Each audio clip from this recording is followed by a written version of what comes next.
melihat kasus Nikita Mirzani yang akan mengajukan kasasi ke MA, menurut Pak Rihat sebagai seorang praktisi hukum melihatnya seperti apa sih? Baik, selamat sore rekan-rekan wartawan media. Perkenalkan saya Rihat Huta Barat, SHMH selaku praktisi hukum. Sehubungan dengan pertanyaan dari rekan wartawan yang menyatakan bahwa kemarin Nikita Mirzani melalui kuasa hukumnya telah melakukan upaya hukum kasasi. Karena berawal putusan dari pengadilan negeri diputus 4 tahun ya, maka jaksa Nikita Mirzani tetap banding dan jaksa pun banding. Akhirnya dalam putusan banding naik putusannya jadi dari 4 tahun ke 6 tahun. Nah, sekarang kasasi. Nah, tadi apa konsekuensi hukum yang kira-kira kalau kasasi ini? Ya tentu kita sebagai praktisi hukum di sini ada bisa terjadi konsekuensi hukum. Tentu pengacara Nikita Mirzani dan Mirzani akan berusaha semaksimal mungkin bagaimana nanti di kasasi ini melalui argumentasi mereka supaya bisa ini putusan turun dari 6 tahun lagi, atau bahkan pasti permintaannya akan dibebaskan, kan begitu. Tapi hakim nanti menangani di dalam kasasi Mahkamah Agung kan itu juga punya pertimbangan tersendiri, karena di dalam putusan Mahkamah Agung itu kan Mahkamah Agung itu kan cuma melihat, mengoreksi, memeriksa putusan-putusan hakim yang di PN maupun dibanding, apakah sudah tepat melakukan terhadap putusan itu. Kalau hakim yang ditetapkan nanti di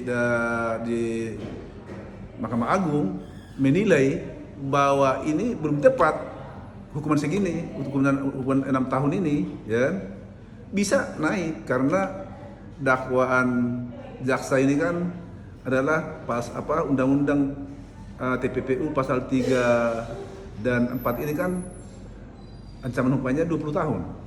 Jadi bisa naik, dan apalagi ini tuntutan daripada jaksa kan kalau nggak salah itu 11 tahun kan.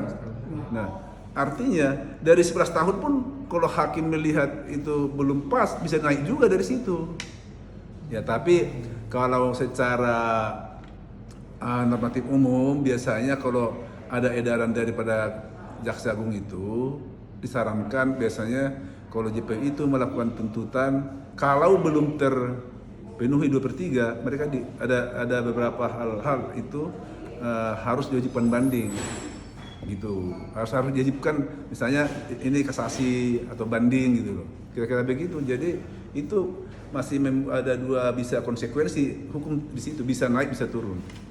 Oke Bang, langkah apa sih Bang yang harus ditempuh oleh kuasa hukum dari Nikita Mirzani untuk memperingan masa hukuman Nikita? Ya, kalau kita sebagai praktisi hukum, sebaiknya langkah apa yang dilakukan itu kuasa hukumnya Nikita Mirzani ini harus bisa mengembalikan, minimal ya, mengembalikan argumentasi hukumnya sesuai dengan apa yang telah diargumentasikan di dalam pengadilan negeri, ya kan,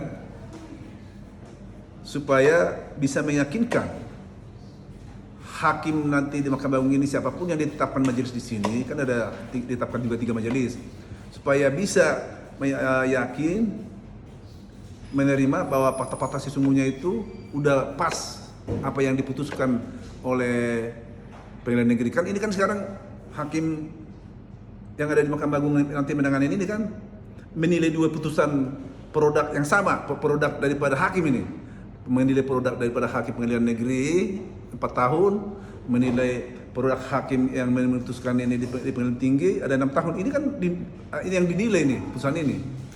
Ya, kalau misalnya hakim di Mahkamah Agung nanti menilai sudah paling tepat adalah apa yang diargumentasi, apa yang diputuskan oleh hakim yang menangani pengadilan negeri, ya tentu kan dikembalikan ke putusan 4 tahun.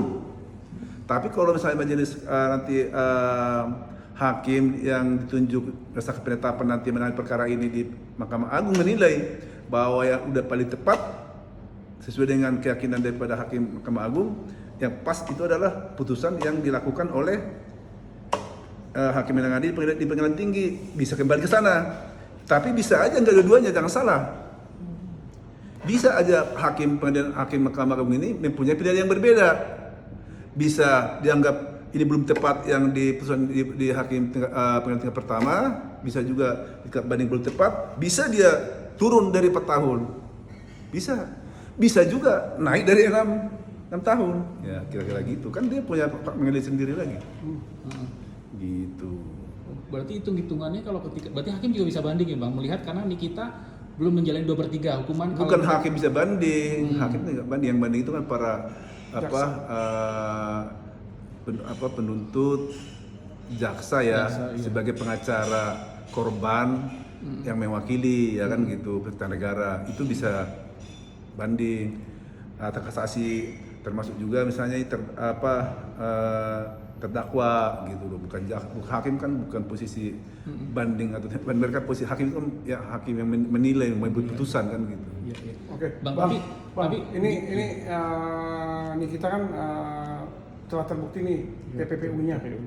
Iya, gimana Abang melihat bahwa yang selama ini tidak terbukti TPPU-nya dan sekarang bisa kena TPPU-nya, Bang?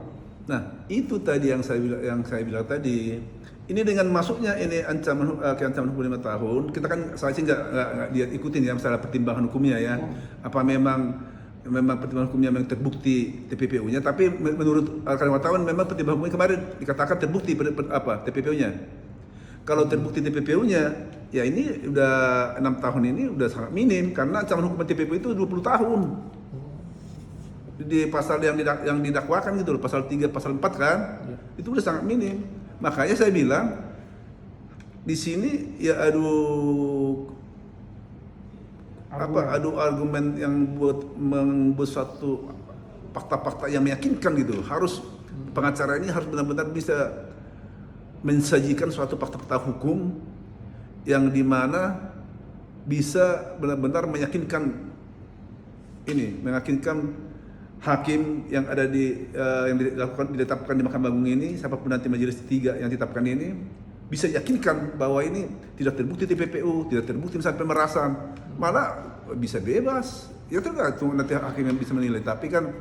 Tapi biasanya apa yang diputuskan oleh pengadilan negeri tingkat pertama itu dan apa itu yang diputuskan oleh pengadilan tingkat pengadilan tinggi, ya kan, banding itu tentu kan udah ada dasar-dasar argumentasi hukumnya, fakta-faktanya. Jadi mungkin tidak tahu jauh-jauh beda lah dari sana. Apalagi ini kan udah diputus oleh dua tingkat pertama, tingkat kedua, ya kan.